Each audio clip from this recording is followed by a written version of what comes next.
안녕하십니까. 전세계에 계신 CBN 청취자 여러분, 하나님의 말씀으로 사랑과 행복 전하는 CBN 교과방송의 정수희 인사드립니다. 안녕하세요. 전정민입니다. 네, 2024년 갑진년 새해가 밝았습니다. 우리 네, 목사님 새해 복 많이 받으시고 또 우리 청취자분들 새해 복 많이 받으시기를 진심으로 기원합니다. 네, 새해 복 많이 받으세요. 아마도 이 설날 때까지는 계속 이 복 많이 받으시라는 인사를 드려야 될 것 같은데요. 네, 예, 아무쪼록 우리 목사님 가정도 그렇고 우리 청취자분들 모든 가정마다 우리 주님의 주시는 많은 복을 누리고 특별히 주님 안에서 계획하신 모든 일들 다 이루시는 그러한 풍성한 한 해가 되기를 간절히 축원드립니다. 자, 오늘 이번 첫 기는 시편에 대한 말씀인데요. 오늘은 제 두 번째 시간입니다. 제목은 기도하는 법을 가르쳐 주소서라고 하는 제목인데 먼저 기억절 말씀을 읽어드리겠습니다. 예수께서 한 곳에서 기도하시고 마치심에 제자 중 하나가 여짜오되 주여 요한이 자기 제자들에게 기도를 가르친 것과 같이 우리에게도 가르쳐 주옵소서. 누가복음 11장 1절 말씀이었습니다. 자, 오늘 교과 시편의 두 번째 시간인데요. 제목은 기도하는 법이라고 하는 제목인데 어떤 말씀일까요? 우리는 기도를 언제 누구에게 배웠나요? 그리고 기도를 어떻게 해야 한다고 배웠나요? 저는 어린이반에서 주기도문을 배우고 또 외웠던 기억이 납니다. 그리고 다른 사람들 앞에서 처음 기도할 때 얼마나 마음에 큰 부담이 있었는지 모릅니다. 그런데 구약 성경에 있는 시편은 기도의 책이라고 할 만큼 우리의 기도를 풍요롭고 충만하게 변화시켜 줄 책이라고 말할 수 있습니다.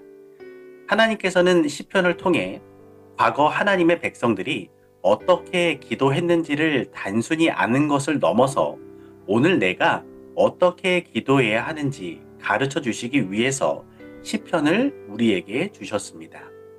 기도는 내가 풍요로울 때나 공부할 때나 건강할 때나 병들었을 때 평안할 때나 시험에 들었을 때를 가리지 않고 언제나 어디서나 하나님과 대화할 수 있는 유일한 방법입니다.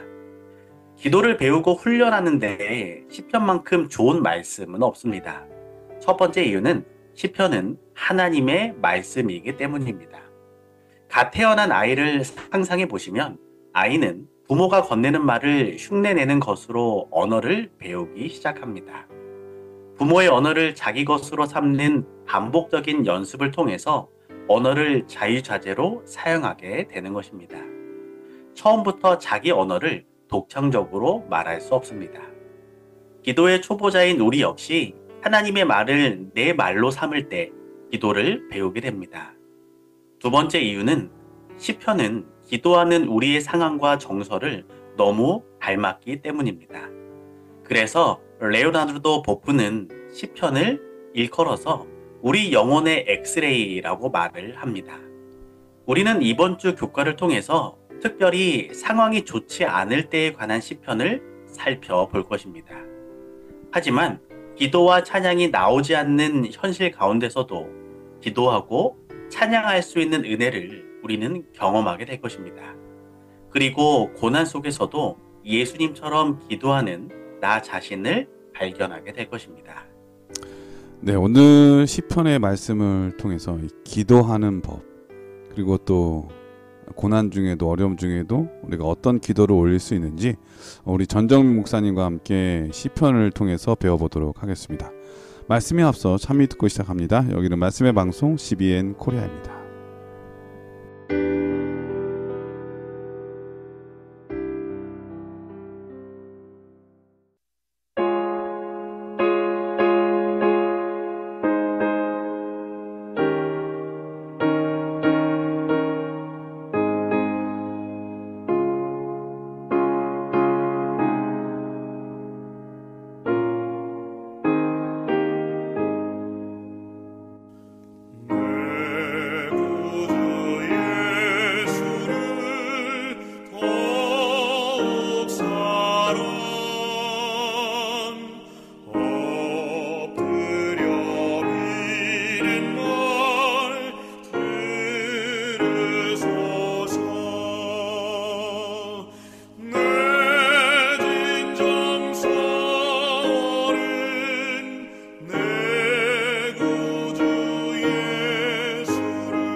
예, 참미 잘 들었습니다. 1월 서지는 우리의 기도의 시편 활용하기라고 하는 제목인데요. 어떤 말씀일까요?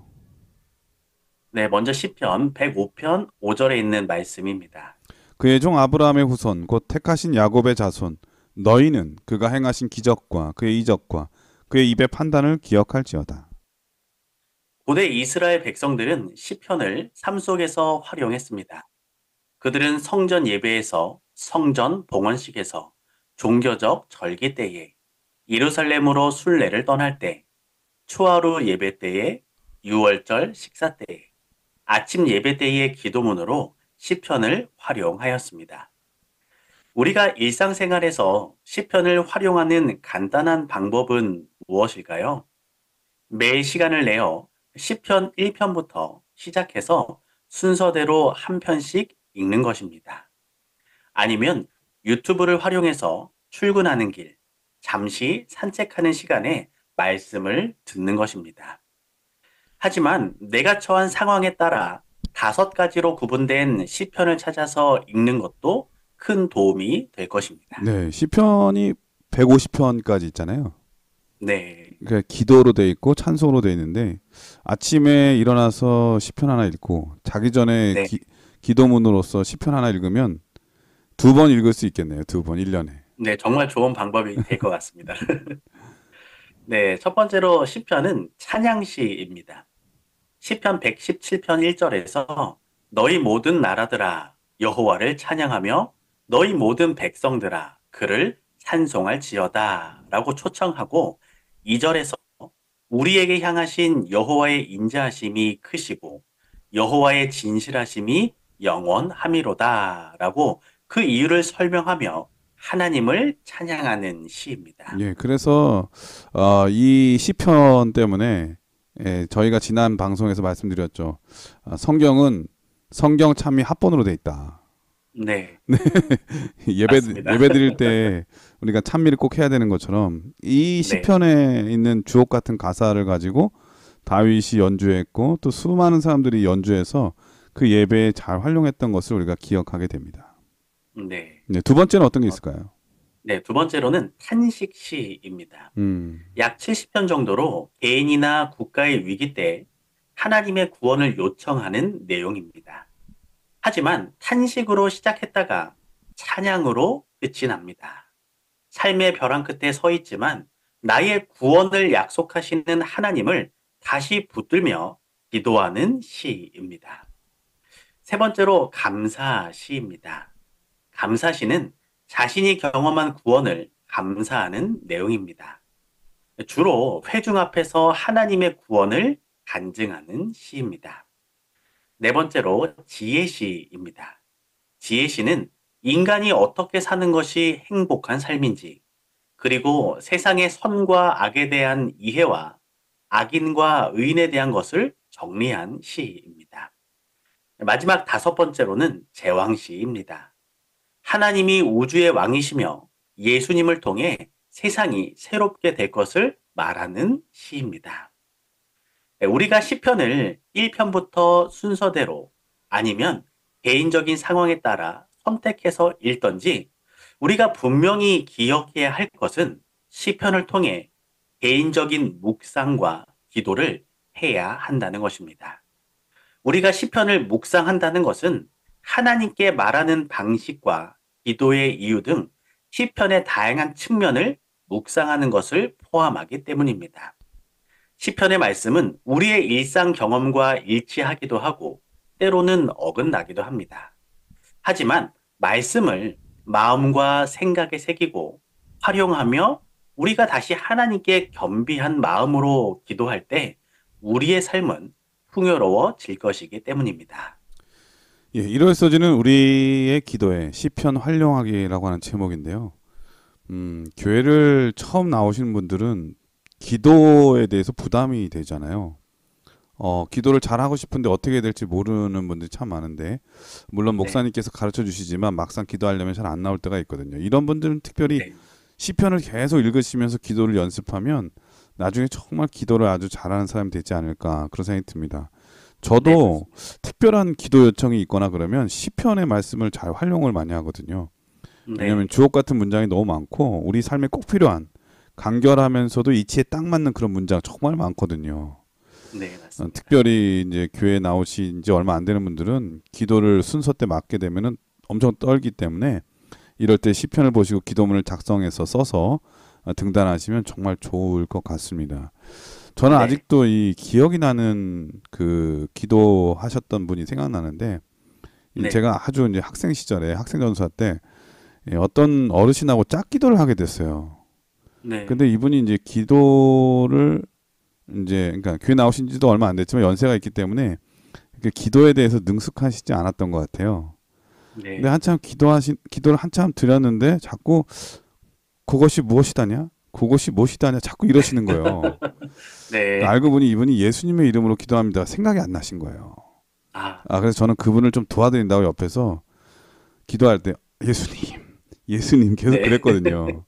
힌트를 그랬더니 주셨네요, 네, 목사님. 혼쭐 든 거죠. 근데 그분이 뭐라고 그러냐면 예수님, 그것이 무엇이다요? 네. 예수님, 그것이 무엇이다요? 네. 나중에는 에이거 모르겠다, 아멘. 그렇게 끝났어요. 네. 기억에 아, 남는 기도네요. 네, 좀 기억에 남는 기도인데, 근데 저는 그렇게 드린 기도도 하나님께서 분명히 들어주셨으리라고 생각이 되어지거든요. 네, 맞습니다. 그러니까 처음에 이제 막상 갑자기 짝기도를 하라고 하니까 그분도 당황하셨을 거예요. 근데 네. 이렇게 처음에 당황했을지라도 시편을 계속 읽다 보면은 나중에는 기도에 가장 능력 있는 사람 되지 않을까 그런 생각이 들고요. 네. 우리도 기도를 잘 못한다고 걱정하지 마시고 시편을 잘 활용하셔서 기도의 능력자들이 다 되셨으면 정말 좋겠습니다. 네. 월요일 소지는 환란 때의 도움이라고 하는 제목인데요. 어떤 말씀일까요? 네, 먼저 시편 44편 23절에서 26절입니다. 주여 깨소서 어찌하여 주무시나이까 일어나시고 우리를 영원히 버리지 마소서 어찌하여 주의 얼굴을 가리시고 우리의 고난과 압제를 잊으시나이까 우리 영혼은 진토 속에 파묻히고 우리 몸은 땅에 붙었나이다. 일어나 우리를 도우소서 주의 인자하심으로 말미암아 우리를 구원하소서. 우리는 살아가면서 수많은 환난과 불행을 마주하게 됩니다. 어린아이의 죽음, 젊은 성도의 죽음, 교통사고, 암으로 인한 고통, 갑작스러운 사고로 인한 죽음 등 성도의 불행에 우리는 무엇이라고 대답해야 할까요? 내가 겪고 있는 고통 속에 지금 하나님은 어디에 계시는지, 왜 내가 이런 일을 겪어야 하는지에 대한 답을 찾기란 쉬운 일은 아닙니다. 하지만 시편 44편은 하나님께 드리는 솔직한 기도라고 할 수 있습니다. 44편 6절에 내 화를 의지하지 않는다고 고백했지만 여전히 성도들에게는 고난이 파도처럼 밀려옵니다. 결국 시편 기자는 주의 인자하심으로 말미암아 우리를 구원하여 달라고 하나님께 솔직하게 간구합니다.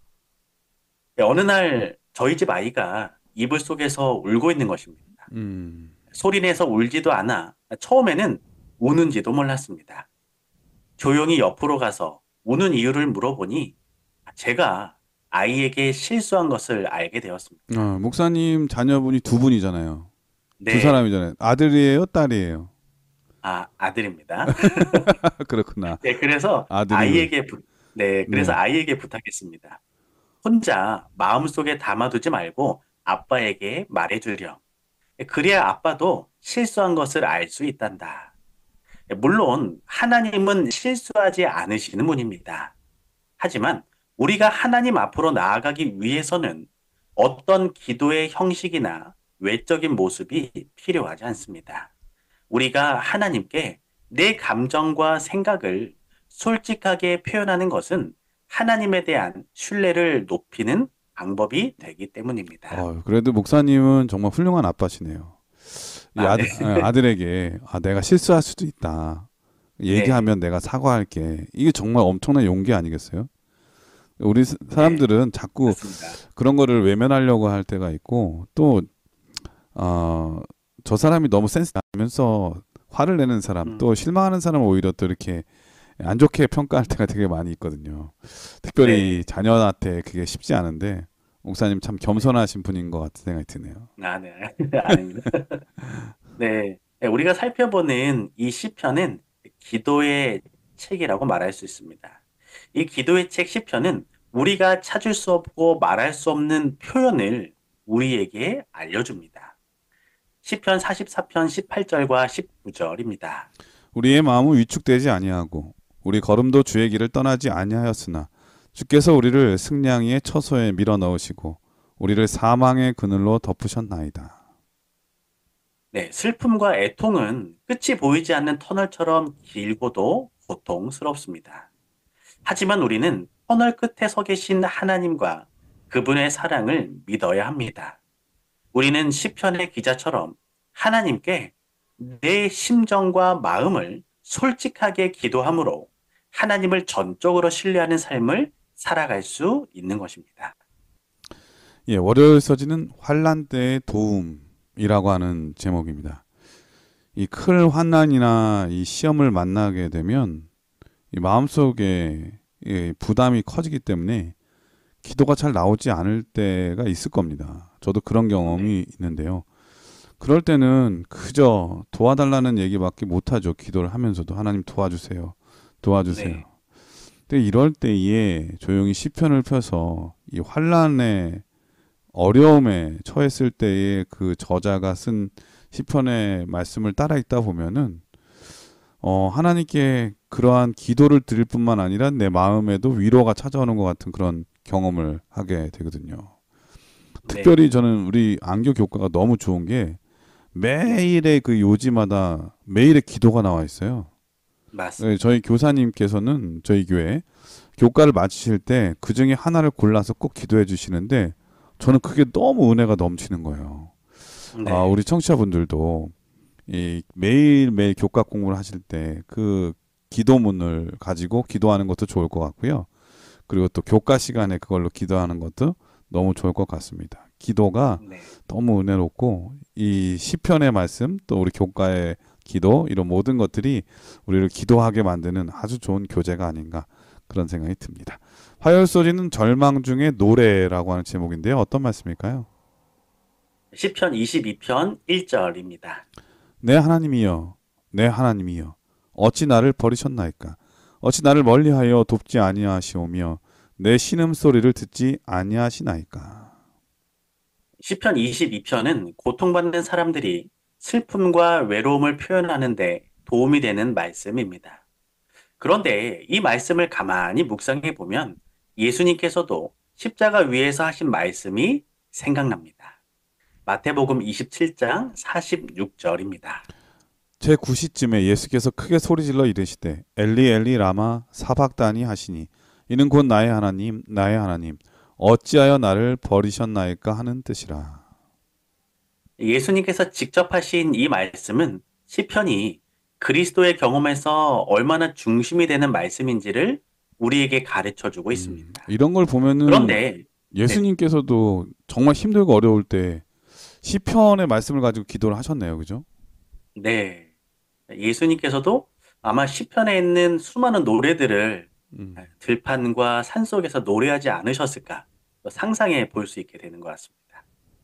네, 그런데 우리가 시편 22편을 읽어보면 22절에서 내가 주의 이름을 형제에게 선포하고 회중 가운데에서 주를 찬송하리이다 라고 고백하고 있습니다.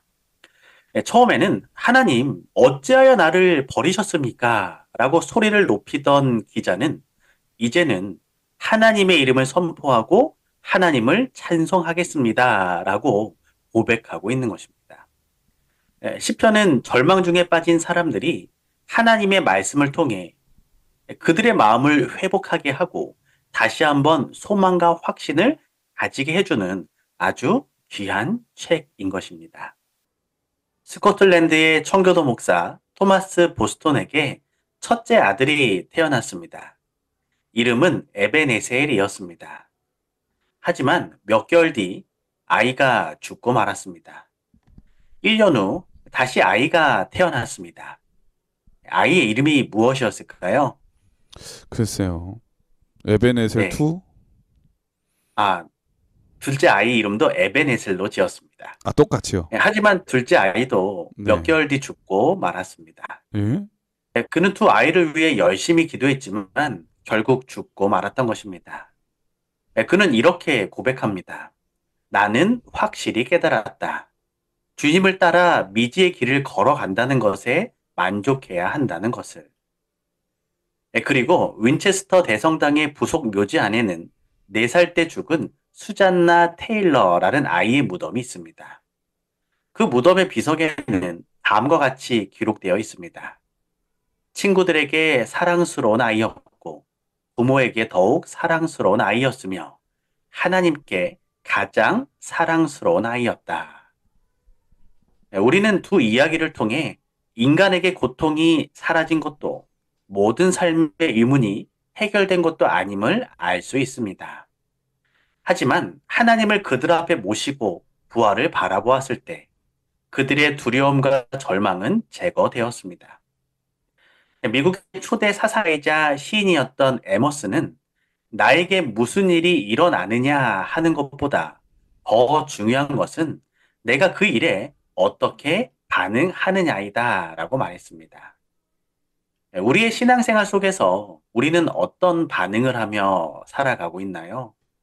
또 다른 시편 기자의 말처럼 내 영혼아, 내가 어찌하여 낭망하며 어찌하여 내 속에서 불안해하는고? 이것이 우리의 현실적인 모습이라면 이제는 하나님을 바라보는 반응이 우리의 모습이 되기를 소망합니다. 예, 화요일 서지는 절망 중의 노래라고 하는 제목인데 인생을 살면서 절망을 경험해 보지 않은 사람은 정말 없을 겁니다. 네, 누구나 뭐 매 순간에 이르러오는 사람들도 있지만 이 삶의 사이클처럼 항상 그 절망이 올까봐 불안해하는 그런 삶이기도 하잖아요. 우리의 삶이요. 이럴 네, 때 맞습니다. 목사님 말씀하신 대로 이 절망을 대하는 태도가 더 중요하다 이런 생각이 드는데요. 믿음이 그게 바로 중요한 것 같습니다. 네, 우리가 똑같은 인생을 살지만 하나님을 믿는 것은 그것이 또 은혜인 것은 절망을 대하는 우리의 삶의 태도가 다른 사람과 다를 수 있다는 거죠. 네, 다른 사람들은 그냥 절망하고 또 욕하고 낙담하고 막 술로 아니면 세상의 것으로 채우려고 하지만 그게 그렇게 쉽게 되지 않잖아요. 근데 네, 하나님을 믿는 믿음은 하나님께서 우리를 잘 아시고 우리를 더 좋은 길로 인도해 주신다고 하는 확신 때문에 그 불행 중에도 그 절망 중에도 새로운 소망과 희망을 가질 수 있게 되는 것이거든요. 네, 저는 아직도 기억나는 게 예전에 신종플루 정말 엄청나게 네, 심했잖아요. 그때 그 맞습니다. 신종플루 때문에 7살짜리 아들을 잃은 제 친구가 있어요. 아, 엄청난 절망 가운데 낙심했던 그 친구의 얼굴과 눈빛, 그의 표정 이런 모든 것을 보면서 정말 마음이 안타까웠거든요. 한동안 그 친구가 방황하고 또 술로 그 마음을 달래봤지만 네, 어떻게 해결하지 못하니까 저를 자주 찾아와서 눈물 흘리고 갔던 기억이 나는데 어느 날 네, 갑자기 그 친구가 얼굴이 환해져서 왔어요. 아, 네, 그러면서 하는 얘기가 내가 이런저런 여러 가지 괴로움 때문에 힘들었는데 결국 우리의 희망은 하나님께 있는 것 같아. 내가 전보다 네, 더 열심히 교회를 다니기로 마음을 먹었어. 네, 제가 그 얘기를 듣는데 정말 우리 예수님은 우리 모든 절망에 빠진 사람들에게 희망을 줄 수 있는 분이구나. 그런 생각이 맞습니다. 들었습니다. 감사하게도 네, 그 친구의 부인이 고혈압 약을 먹어서 사실은 네, 애를 낳기가 힘들었는데요. 하나님께 은혜 주셔서 새로운 아들을 또 얻었거든요. 아, 네, 그러면서 그 아이를 볼 때마다 먼저 간 그 자기 아들을 생각하면서 그 목까지 내가 더 열심히 살고 더 잘하고 네, 믿음 생활 더 열심히 해야 되겠다는 생각 그런 얘기를 많이 했거든요. 네, 우리 예수님께서는 이렇게 절망 가운데서도 희망을 주시는 분이기 때문에 희망을 노래할 수 있는 것 같습니다. 그 희망의 노래가 바로 네, 시편의 말씀이고 우리 네, 이 청취자분들 가운데 이런 절망이 있으시다면 이 시편의 말씀을 통해서 위로와 용기를 많이 얻게 되기를 간절히 축원드립니다. 자, 그럼 여기서 찬미 한 곡 들으신 다음에 네. 계속해서 수요일 목요일 소지를 공부하도록 하겠습니다. 여기는 말씀의 방송 CBN 코리아입니다.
예, 수요일 소지는 절망에서 소망으로라고 하는 제목인데요. 어떤 말씀일까요? 네, 시편 13편 1절입니다. 여호와여 어느 때까지니이까 나를 영원히 잊으시나이까 주의 얼굴을 나에게서 어느 때까지 숨기시겠나이까. 안네 프랑크의 안네의 일기는 쉰들러 리스트와 함께 나치의 손길을 피해 숨어 살면서 매일매일 불안한 나날을 보낸 유대인들의 슬픔과 고난을 생생하게 묘사하고 있습니다. 1943년 12월 24일 일기 중에서 이러한 말이 나옵니다. 도대체 언제쯤이면 신선한 공기를 들이마실 수 있는 사치가 우리에게도 허용될까요? 창문을 활짝 열고 마음껏 공기를 마실 수 없는 너무나 어려운 처지였던 것입니다. 그런데 얼마 뒤 1944년 3월 7일 일기 중에서 나는 어떤 불행 속에서도 항상 아름다운 것을 발견하려고 합니다. 아름다움을 찾을 생각만 있다면 바로 그 생각만큼의 행복과 아름다움을 발견할 수 있고 마음의 평화를 얻을 수 있습니다. 그리고 행복한 사람은 언제나 다른 사람까지도 행복하게 해줍니다. 우리는 안내의 일기를 통하여 극단적인 고난과 절망적인 순간에도 끝까지 절망을 이기려는 의지를 확인할 수 있습니다. 우리는 그리스도인으로 살아가지만 결코 죄악 세상에 가득한 고통을 피해갈 수 없습니다. 하지만 하나님은 고통 너머에 계시지 않고 우리와 함께 하십니다. 때때로 어떻게 이런 일이 나에게 일어날 수 있을까 생각하는 그 순간에도 하나님은 우리와 함께 하십니다. 우리는 기도할 때 나 자신과 문제에만 집중할 때가 있습니다. 물론 꾸미지 않은 솔직한 기도와 마음을 하나님께 아뢰는 것도 필요합니다. 하지만 시편 13편은 기도할 때 나 자신과 내 문제에만 집중하는 것을 넘어 당신의 백성을 신실하고 변함없이 대하시는 하나님의 본성을 다시 확인시켜 주며 우리의 기도를 변화시켜 줍니다. 시편 13편은 우리 속에 가득한 두려움과 불안이 하나님의 구원의 능력을 신뢰하도록 이끌어주고 애통에서 찬양으로 절망에서 소망으로 바뀌는 경험을 해주게 합니다. 우리가 시편을 읽어야 하는 이유는 우리들의 삶의 모습과 기도와 행동을 변화시켜 주기 때문입니다. 네, 우리 모든 CBN 청취자들도 시편을 읽음으로 우리들의 삶의 모습과 기도와 행동의 변화가 있기를. 예, 수요일 소지는 이 절망에서 소망으로라고 하는 제목인데요. 왜 우리가 시편을 읽어야 하는지, 그리고 시편을 읽을 때 어떤 유익이 있는지 바로 그 이유를 수요일 소지는 잘 설명을 해주시는 것 같습니다. 소망을 주시기 때문이다라고 하는 거. 그러니까 소망을 잃어버리면 삶에 의욕이 없고 아무것도 아니잖아요. 네. 바로 그럴 때 네. 이 시편을 읽다 보면 희망을 다시 찾을 수 있고 또 새로운 이 동기 그리고 또 새로운 시작을 할 수 있다고 하는 것을 배울 수 있었습니다. 세계 제2차 대전 때에 포로로 잡혔던 미국 군인이 약 2만 명 정도 된다고 그래요. 네. 많은 숫자죠. 근데 그 중에 8천 명이 죽었는데요. 네. 그런데 그 상당수는 고문이나 억압이 없었는데도 불구하고 네. 죽은 군인들이 꽤 많다고 합니다. 그 이유를 보니까 희망을 잃어버려서 그렇다고 그래요. 이젠 끝이다. 네. 근데 반면에 어떤 군인들은 이 포켓용 성경을 읽고 기도하면서 전쟁이 끝나면 뭘 할지 소망을 간직하면서 이겨냈다고 하더라고요. 네. 그 예를 들어서 어떤 분이 있냐면은 대령 정도 되는데 포로 잡힌 거예요. 네. 근데 이분이 이제 크리스찬이었어요. 성경을 읽고 기도한 다음에 머릿속으로 그때부터 골프 라운딩을 하는 겁니다. 18홀. 상상을 하는 겁니다. 네, 매일같이 성경 읽고 기도한 다음에 하루에 18홀 라운딩을 상상 속에서 도는 거죠. 그런데 2년 뒤에 극적으로 이분이 본국으로 돌아왔는데 네. 돌아오자마자 첫 번째 골프 라운딩에서 라베라고 하죠. 자기의 최고 스코어, 아, 최고 스코어를 냈다는 거 아닙니까? 그래서 사람들이 아, 네. 어떻게 그렇게 포로 잡혀 있는 동안 골프도 못 쳤을 텐데 어떻게 이렇게 골프를 잘 치게 됐냐고 물어보니까 그때서 얘기하는 네. 겁니다. 자기는 매일같이 18홀 라운딩 도는 거를 상상했다는 거죠. 나, 그러면서 이런 얘기를 했어요. 소망과 희망도 훈련되면은 소망을 계속 간직하고 유지할 수 있다. 그런 얘기를 한 거죠. 네. 저는 그걸 보면서 교제가 정말 중요하겠구나 그런 생각이 했습니다. 네. 물론 18을 도는 것도 참 좋은데 이 하나님의 말씀에 시편에 있는 말씀을 읽으면서 우리 삶의 소망을 하늘에 두고 영적인 것에 두고 영원한 것에 둔다면 우리가 절망 가운데 넘어지지 않고 또 끝나지 않고 절망을 딛고 일어나서 새로운 희망의 사람으로 다른 사람에게 희망을 주는 사람으로 살 수 있겠구나 그런 생각이 들었습니다. 목요일 소지는 네. 지금 우리를 다시 회복시키소서라고 하는 제목인데요. 어떤 말씀일까요? 네, 시편 60편 1절입니다. 하나님이여 주께서 우리를 버려 흩으셨고 분노하셨사오나 지금은 우리를 회복시키소서. 시편 60편은 다윗이 전투에서 패배를 경험하고 하나님 앞에 나아가 드린 기도입니다. 물론 성경은 이 패배에 대하여 구체적으로 말하지는 않습니다. 이 패배를 통해 다윗은 하나님께서 자기와 군대를 거절하셨고 그리고 버리셨다고 느끼고 있습니다. 우리는 어떤 사건을 통해서 혹은 어떤 계기로 하나님께서 자신을 거절하셨거나 버리셨다고 느낀 적이 있나요? 내가 오랜 세월 기도드린 결과가 오히려 반대로 응답받았을 때, 혹 배신감 같은 느낌을 가진 적이 있나요? 찰스 스펄전은 다음과 같이 말합니다. 하나님으로부터 버림을 받았다는 것은 사람이 당할 수 있는 가장 큰 재난이다. 그러나 이보다 더 심한 것은 이런 재난을 당하고도 깨닫지 못하거나 여기에 무관심한 것이다. 하나님의 버리심을 받고서 우리가 탄식하고 회개한다면 이 심판은 일시적이고 부분적인 것으로 끝나게 된다. 버림받은 영혼이 하나님을 향해 탄식한다면 이 영혼은 진정 버림받은 것이 아니다.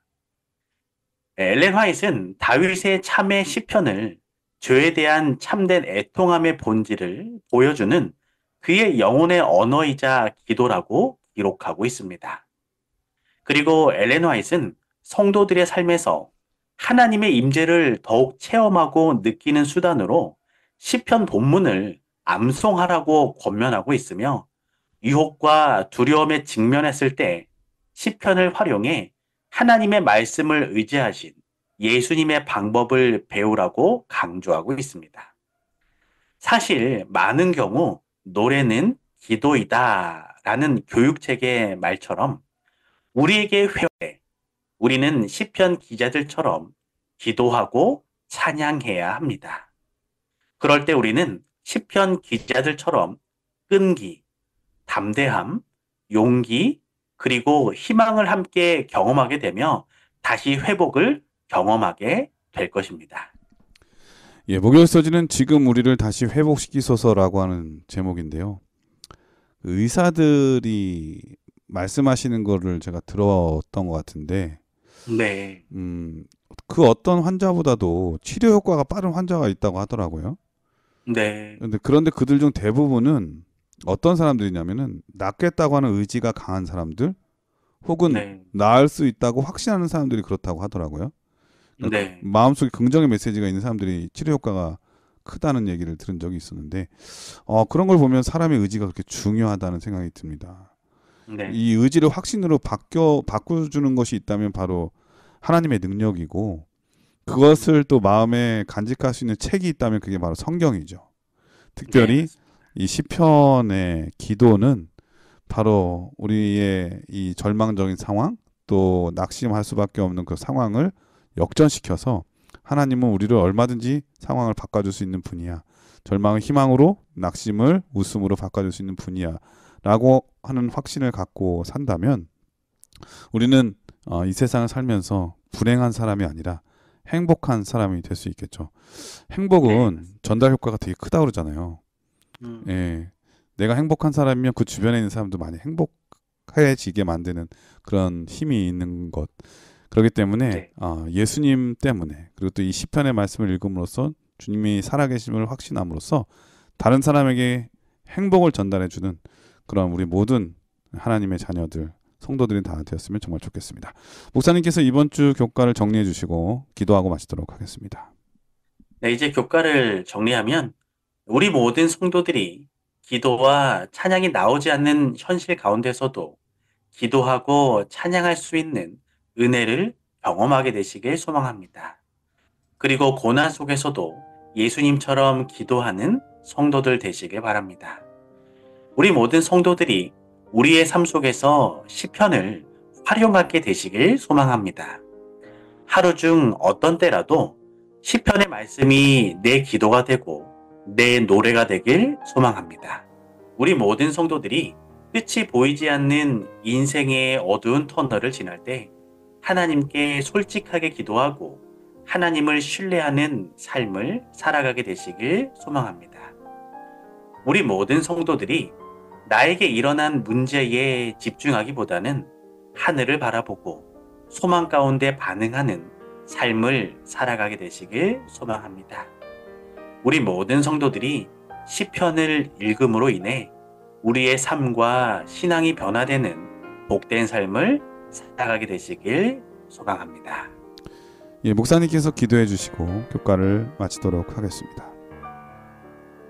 사랑의 하나님, 우리를 하나님 자녀 삼아 주시고 세상의 죄악 가운데 여러 고통과 절망에 빠진 우리를 시편을 통해 말씀해 주시고 위로하여 주시니 감사를 드립니다. 안개 같은 삶을 우리가 살아가고 있지만 언제나 하나님께 기도하고 소망을 바라보는 재림 성도의 삶을 살아가게 하여 주시옵소서. 아멘. 그리고 어떠한 절망 가운데서도 하늘의 위로를 받고 하늘에 빛나는 소망을 붙드는 믿음의 삶을 살아가게 하여 주시옵소서. 아멘. 그리고 언제나 우리 입술에 시편의 찬양과 노래가 가득한 복된 삶을 살아가게 하여 주시옵소서. 아멘. 사랑의 예수님의 이름으로 기도합니다. 아멘. 아멘. 네, 전 세계 신 12엔 청취자 여러분, 에베레스트를 인류 최초로 정복했던 에드먼드 힐러리 경은 그 업적을 이렇게 말했다고 하죠. 한 발걸음 한 발걸음 걷다 보니 어느새 그곳까지 이르게 되었네요. 새해 첫날부터 내딛는 여러분들의 발걸음이 희망과 소망의 발걸음이 되기를 진심으로 기원드립니다. 그러다 보면 어느새 나도 모르게 어떻게 내가 여기까지 올라왔지? 어떻게 내가 여기까지 왔을까 하는 그런 감사한 마음이 생길 거라는 생각이 듭니다. 아무쪼록 올 1년 내내 하나님의 풍성하신 축복이 우리 모든 청취자분들에게 함께 하시길 바라겠고요. 저희는 다음 주에 더 좋은 모습으로 찾아뵙도록 하겠습니다. 안녕히 계십시오. 안녕히 계세요.